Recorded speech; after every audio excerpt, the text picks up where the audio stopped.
ये है दैनिक प्रातःकाल का डिजिटल एडिशन प्रातःकाल लाइव।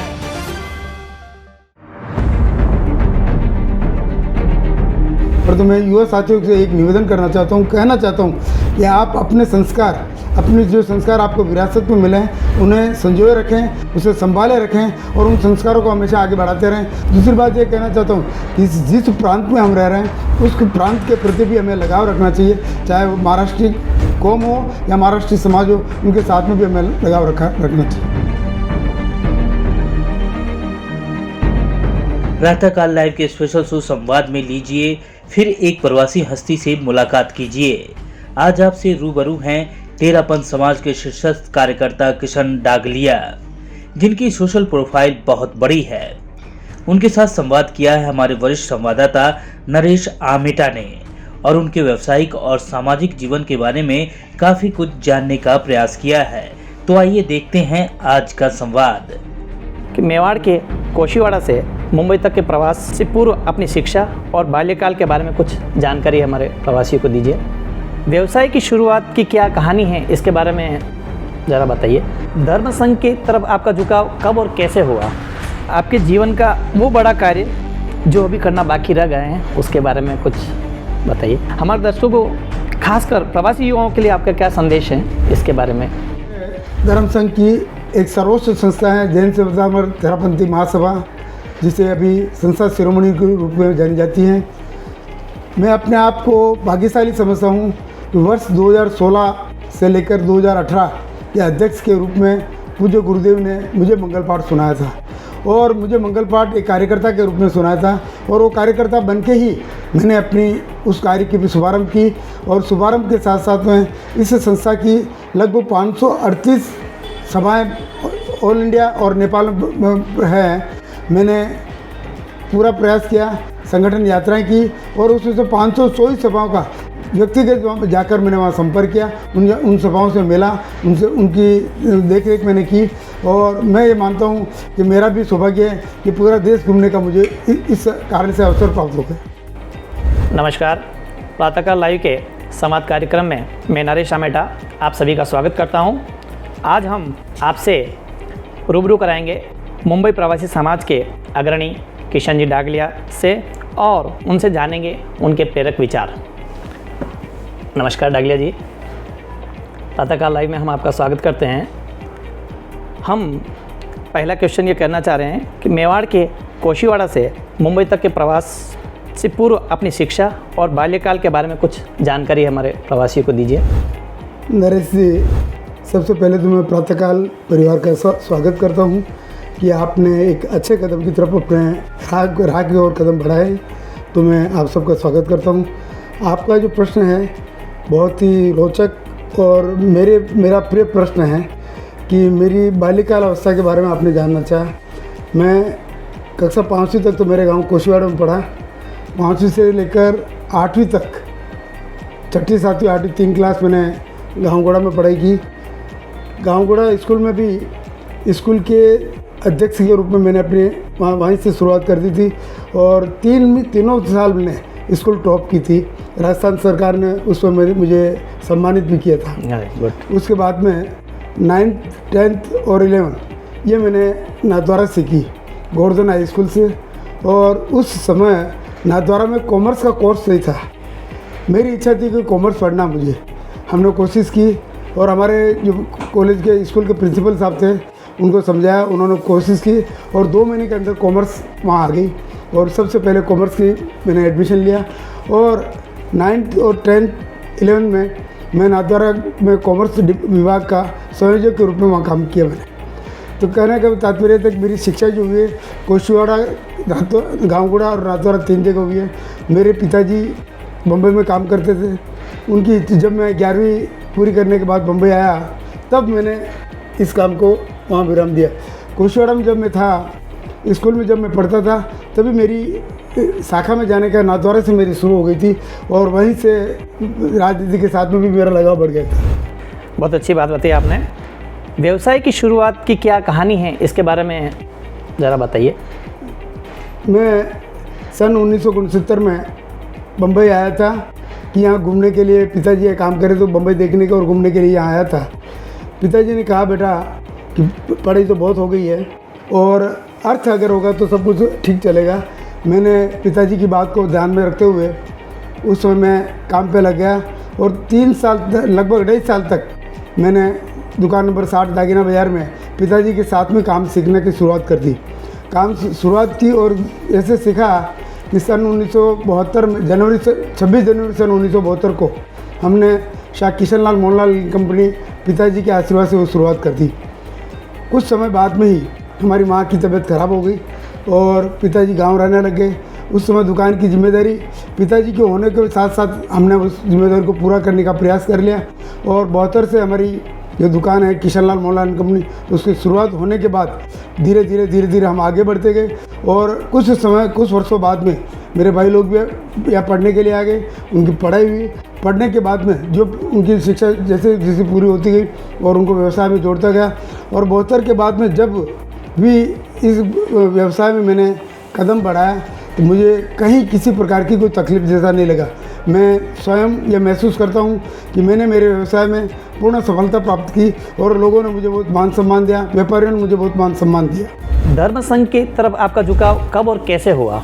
सन 1972 में मैंने किशनलाल मोहनलाल कंपनी पिताजी के साथ शुरुआत कर दी थी और उसके बाद में व्यवसाय के कारण बाहर घूमने का काम पड़ा मेरा। तो कुछ 2-3 वर्षों बाद में कुरला में मैं जाने का मेरा ज़्यादा काम रहता था। श्री सुंदरलाल मेहता के संपर्क में मैं आया और उन्होंने कहा, किशन तू साधु संतों को तो जाता है, कुछ आगे आने की कोशिश करो। तो मैंने कहा, भाई साहब सबसे पहले तो मुझे मेरा व्यापार ठीक करना है। बोले व्यापार के साथ में कभी कभी इसके ऊपर भी ध्यान दो।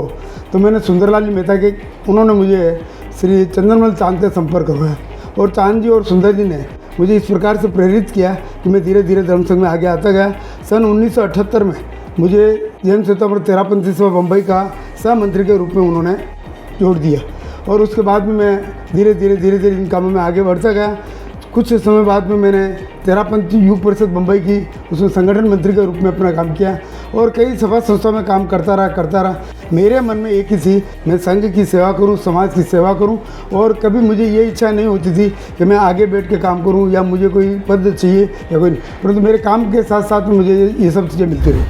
तेरापंथ युग परिषद के सामान्य कार्यकर्ता से अभात युग के राष्ट्रीय अध्यक्ष और फिर महासभा के अध्यक्ष के रूप में अपनी सामाजिक यात्रा पर विस्तार से प्रकाश डालिए।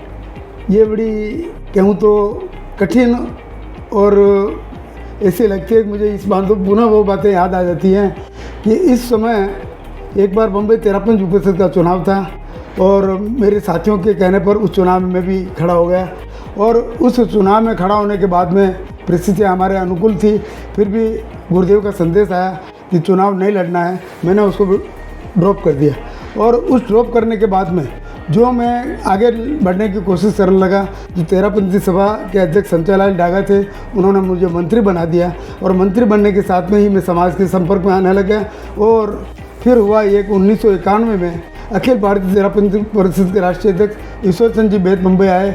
उन्होंने यहाँ साथी फूल कुमार जी विराजमान थे, उनसे कहा मुझे एक अच्छा कार्यकर्ता चाहिए। उन्होंने कहा अगर वो किशन आने को तैयार हो जाते हैं तो उनको आप जोड़ो। ईश्वर चंद जी ने मुझे प्रेरित किया।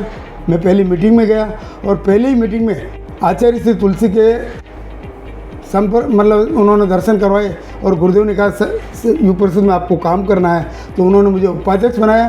3 साल मैंने उपाध्यक्ष के रूप में अपनी सेवा दी और फिर जैसे जैसे मैं काम करता गया सन 1994 से 97 में राष्ट्रीय अध्यक्ष के रूप में मैंने अपना काम शुरू किया। आप दागिना बाज़ार के कारोबारियों का भी लंबे समय से नेतृत्व कर रहे हैं। बाज़ार के बारे में कुछ बताएं, खासकर वर्तमान सरकार का कारोबार पर क्या प्रभाव है?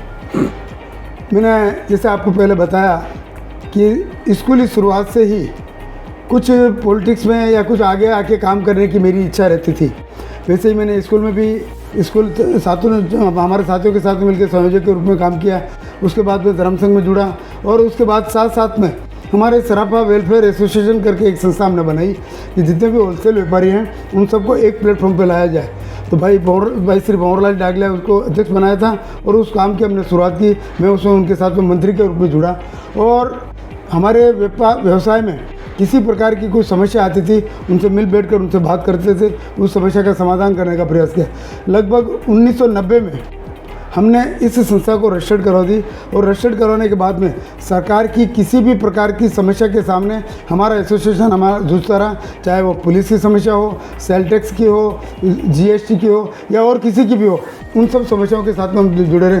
हमारा बाज़ार देखा जाए तो एक प्रतिष्ठित व्यवसाय माना जाता है, क्योंकि सराफा व्यापार में होलसेल वालों की एक अलग प्रतिष्ठा होती है और उनके कारण हमने जो प्रतिष्ठा प्राप्त की, हमारे एसोसिएशन जो प्रतिष्ठा प्राप्त की, कई सालों से लगभग 10 साल तक मैं इसके अध्यक्ष के रूप में मैंने सेवाएं दी हैं। और किसी भी व्यापारी की, किसी भी सदस्य की कोई समस्या आती, चाहे वो किसी भी जगह पे हो, हम जाके उस जगह खड़े हो जाते। हमारा एक ग्रुप है, पूरा ग्रुप उनके साथ में खड़ा हो जाता। बहुत अच्छी बात बताई आपने। अगला प्रश्न मैं आपसे ये पूछना चाह रहा था कि आचार्य महाप्रज्ञ विद्यानिधि फाउंडेशन महानगर की प्रतिष्ठित शैक्षणिक और सामाजिक संस्था है जिसका आप नेतृत्व कर रहे हैं, उसकी स्थापना से लेकर अब तक का प्रवास कैसा रहा? आपका प्रश्न इतना बड़ा है कि अगर इसी में व्याख्या करने जाऊं तो मुझे बहुत लंबा समय लगेगा, परंतु मैं आपको संक्षिप्त में कुछ बात बताना चाहता हूं कि 2002 में आचार्य महाप्रज्ञ जी की अहिंसा यात्रा की घोषणा हुई और उस समय हमारे समाज ने कांदिवली में 13 पंथ भवन बनाने का निर्णय कर लिया। हमने ये सोचा था कि उस साइड में एक चीज़ बन रही है, तो इधर भी हमें कोई चीज़ बनानी चाहिए। तो हमने गोकुलदास चैरिटेबल ट्रस्ट की जो एक प्रॉपर्टी टेंडर में आई थी, वो टेंडर हमने भरा, वो टेंडर हमें मिला और टेंडर मिलने के साथ में इस स्कूल को हमने परचेज़ किया। लेने के बाद में 2003 में महामहिम उपराष्ट्रपति भैरव सिंह जी शेखावत के द्वारा इसका उद्घाटन करवाया। 28 दिन तक महाप्रज्ञ जी का यहाँ विराजना हुआ और उसके बाद में कुछ हमारे भी आपस में मनमुटाव हुए थे और उन मनमुटाव के कारण कुछ खिंचाव भी रहा, परंतु 2005 में विस्तृत रूप में इस ट्रस्ट का संचालन हमारे ग्रुप के हाथ में आ गया था और 2005 से लेकर अब तक व्यवस्थित रूप से ये चल रहा है। 2005 में CBSE बोर्ड की मान्यता प्राप्त एक स्कूल का शुभारंभ भी हमने कर दी और आज अच्छी स्कूल के रूप में ये स्कूल जानी जाती है। यहाँ इस स्कूल में स्कूल का तो काम हो रहा है, उसके साथ में फर्स्ट फ्लोर पे एक समाज के लिए हमने हॉल रखा हुआ है जहाँ सामाजिक गतिविधियों का, समाज की गतिविधियों का संचालन उस जगह से होता है।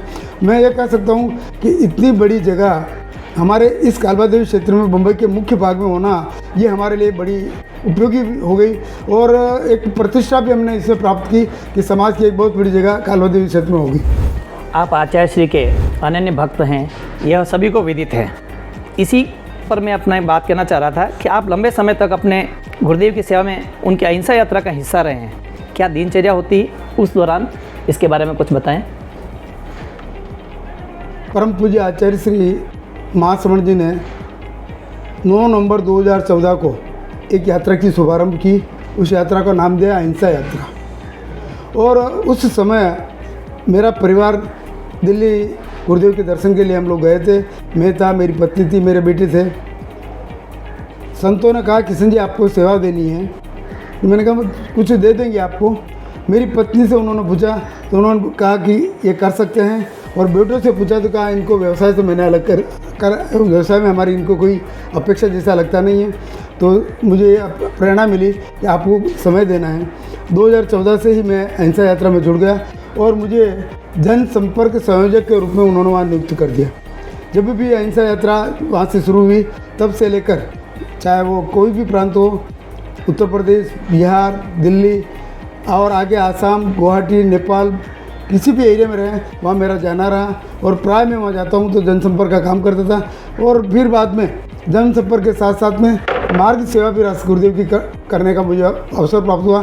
ये रास्ते का निर्धारण करना और विशेष करके इस यात्रा में जो मुख्य बात ये आई थी, नेपाल में जो भूकंप आया था उसमें आचार्य महाश्रवण जी नेपाल में विराजमान थे और उस भूकंप के कारण नेपाल में बड़ी तकलीफें जैसा काम हो गया था, जगह मिलनी मुश्किलें हो गई थी। उस समय भी मुझे याद किया गया। उस समय भी मैंने लगभग 25 दिन की सेवा नेपाल की उस घाटियों में निकाल के उस रस्से की सेवा की और उसके बाद में जब भी मौका लगा, जब मैंने सेवा की है और लंबे समय तक की, उसके जब भी मुझे ये लग रहा है कि जैसे अभी सोलापुर से हैदराबाद की यात्रा थी और कोरोना काल अपने कोरोना काल ने उसमें कोरोना के कारण वो लग गया, अपना लॉकडाउन लग गया था और लॉकडाउन के कारण यात्राएं सब बंद हो गई थी। आचार्य महाश्रवण जी को सोलापुर में रुकना पड़ गया था और रुकने के लगभग 72 दिन तक गुरुदेव वहाँ रुके रहे थे।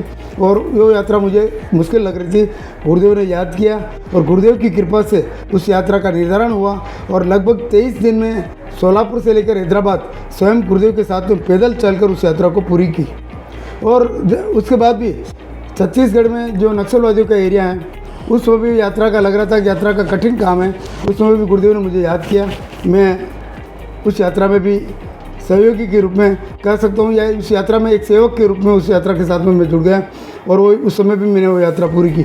मुझे तो मैं कहता हूँ मेरा अहोभाग्य है, मेरा सौभाग्य है कि आचार्य श्री इतना विश्वास कराते हैं और साथ में रखने का मुझे अवसर, क्योंकि तेरापन धर्म संघ में लाखों श्रावक हैं और लाखों कार्यकर्ता उसमें से मिल जाएंगे, परंतु मुझे ऐसा अवसर मिलता है, ये मेरे भाग्य की बात है। परंतु इस यात्रा के पीछे मैं एक बात कह सकता हूँ आपको, जब भी गुरुदेव ने मुझे याद किया है तो कठिन समस्याओं के समय लोग ये कहते हैं कि आपको जाना है नहीं जाना है, परंतु मेरी पत्नी हमेशा ये कहती कि आचार्य जी ने याद किया आपको ज़रूर जाना चाहिए और आपको ये काम करना चाहिए। वो गुरु के काम में कभी आप डरो मत और काम करते रहो। तो उसकी प्रेरणा, मेरे बेटों का सहयोग और उसके कारण, और मेरे भाइयों का भी सहयोग कि कभी भी वैसे आप काम करते रहो, तो इसके कारण मैं लंबे समय तक गुरुदेव की सेवा करता रहा। जब भी महीना, 1.5 महीना, 15 दिन, जब भी जैसा अवसर मिलता है वैसा काम मैं करता रहता हूँ। 2023 में होने जा रहे आचार्य महाश्रमण जी के मुंबई प्रवास के बारे में कुछ प्रकाश डालें। आचार्य महाश्रमण जी ने 2023 का चातुर्मास मुंबई में फरमाया है। मुंबई तेरापन समाज पूरे ज़ोर से लगा हुआ है कि गुरुदेव की यात्रा, गुरुदेव का प्रवास, गुरुदेव का विराजना साताकारी हो और उसको कैसे सफल बनाया जाए। तो सब लोगों की यही इच्छा है कि इस प्रवास में एक ऐसे काम किए जाएं जो लंबे समय तक याद रहें।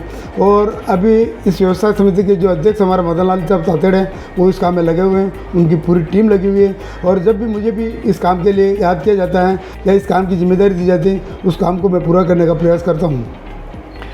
धर्म का संघ के साथ ही व्यवसाय और मुंबई भाजपा से भी आप जुड़े रहे हैं, इस बारे में हमारे दर्शकों को कुछ बताएं। ये मैंने जैसे आपको पहले बताया कि मैं नाथद्वारा स्कूल में जब पढ़ता था तब ही छात्र संघ की एक संगठन बनी थी और मैं शाखा में जाना शुरू किया था और गुलाब चंद जी कटारिया की प्रेरणा मिली कि तेरे को राजनीति में आना चाहिए। परंतु राजनीति में तो मैं नहीं आ पाया, मैं संघ का कार्यकर्ता जरूर बन गया। और जब मैं बम्बई में आया तो भारतीय जनता पार्टी, मतलब जनसंघ का कार्यकर्ता तो था ही मैं, भारतीय जनता पार्टी से मुझे जुड़ने का अवसर मिला। और भारतीय जनता पार्टी में जब भी कोई मौका मिलता था, जब भी कोई जिम्मेदारी वहाँ से दी जाती थी, उसको पूरा करने का मैंने प्रयास किया। चुनाव के समय में चुनाव कार्यालय को लेकर व्यवस्थित काम करने का उसकी जिम्मेदारी भी कई बार मैंने निभाई है, चाहे वो जयंतीबेन मेहता का चुनाव हो, चाहे प्रेम कुमार शर्मा का चुनाव हो, चाहे राज के पुरोहित जी का चुनाव हो, डॉक्टर जीवराज शाह का चुनाव हो, किसी का चुनाव हो, उनके चुनाव में मैंने अथक प्रयास किया और शांतिलाल जी के जैन के चुनाव में भी लंबा प्रयास करके वो काम किया था। ये भारतीय जनता पार्टी में वार्ड लेवल पर, मुंबई लेवल पर कई पदों पर भी मैंने काम किया है। यहाँ के वार्ड के अध्यक्ष के रूप में काम किया है, वार्ड के कोषाध्यक्ष के रूप में काम किया है, भारतीय जनता पार्टी मुंबई के संगठन मंत्री के, व्यापारी प्रकोष्ठ के संगठन मंत्री के रूप में भी अपनी सेवा दी है। तो मैं हमेशा पार्टी के साथ में जुड़ा हूँ, क्योंकि मुझे ये लगता है कि ये पार्टी एक समाज हित और संघ हित की पार्टी है। आपके जीवन का वो बड़ा कार्य जो अभी करना बाकी रह गए हैं, उसके बारे में कुछ बताइए। वैसे तो देखा जाए तो मैं जिस राह पे अभी चल रहा हूँ कि मुझे संघ और समाज की सेवा करने के मेरी इच्छा रहती है कि आचार्य जी के निर्देश में मैं समाज की सेवा करता रहूँ। परंतु कभी कभी मेरे मन में आता है मैं इतना काम सब कुछ कर रहा हूँ, परंतु मेरी मातृभूमि के लिए मैंने कुछ नहीं किया। तो मेरी इच्छा यह है कि कोशीवाड़ा में भी कोई न कोई अच्छा काम पिताजी के, माँ पिताजी के नाम पर हम वहाँ करें, चाहे वो हॉस्पिटल का काम हो या और कोई दूसरा काम हो। तो गांव के काम करने के लिए भी इच्छा रहती है और हमेशा एक रहती है कि समाज की सेवा करते रहो। उसमें नाम की कहीं मुझे इच्छा नहीं कि मेरा नाम होगा तो ही वो काम करूँ, परंतु काम करने की मेरी पूरी समाज के काम पूरे करने की इच्छा रहती है। बहुत अच्छी बात बताई आपने। हमारे दर्शकों को खासकर प्रवासी युवाओं के लिए आपका क्या संदेश है इसके बारे में? प्रवासी युवाओं के लिए सबसे बड़ा संदेश तो ये है कि हमने राजस्थान छोड़ के महाराष्ट्र में आए हुए हैं, उस कल्चर के साथ में हमें मेल मिलाप करना चाहिए जिस कल्चर में हम रह रहे हैं। प्राय आज की स्थिति यह बनी हुई है कि हमारा खान पान शुद्ध बना रहे, हमारे संस्कार शुद्ध बना रहे, क्योंकि बम्बई का कल्चर एक ऐसा कल्चर है, यहाँ भटकाव के लिए बहुत रास्ते आपको सामने मिल जाएंगे। परंतु मैं युवा साथियों से एक निवेदन करना चाहता हूँ, कहना चाहता हूँ कि आप अपने संस्कार, अपने जो संस्कार आपको विरासत में मिले हैं उन्हें संजोए रखें, उसे संभाले रखें और उन संस्कारों को हमेशा आगे बढ़ाते रहें। तो मैं ये मानता हूँ कि हम यहाँ आए हुए हैं तो हमारी सफलता है। दूसरी बात ये कहना चाहता हूँ, जिस प्रांत में हम रह रहे हैं उस प्रांत के प्रति भी हमें लगाव रखना चाहिए, चाहे वो महाराष्ट्रीय कौम हो या महाराष्ट्रीय समाज हो, उनके साथ में भी हमें लगाव रखना चाहिए। धन्यवाद डागलिया जी। अभी हम तेरापन समाज के प्रतिष्ठित व्यक्तित्व से रूबरू करा रहे थे आपको। आगे भी संवाद के माध्यम से हम प्रतिष्ठित व्यक्तियों से जुड़ते रहेंगे और आपको उनके बारे में विशेष जानकारी से अवगत कराते रहेंगे। तब तक के लिए आप प्रातःकाल लाइव से जुड़े रहिए। धन्यवाद। अगर आप ये कार्यक्रम YouTube पर देख रहे हैं तो हमारे चैनल को जरूर सब्सक्राइब करें और Facebook पर देख रहे हैं तो हमारे पेज को लाइक करना ना भूलें।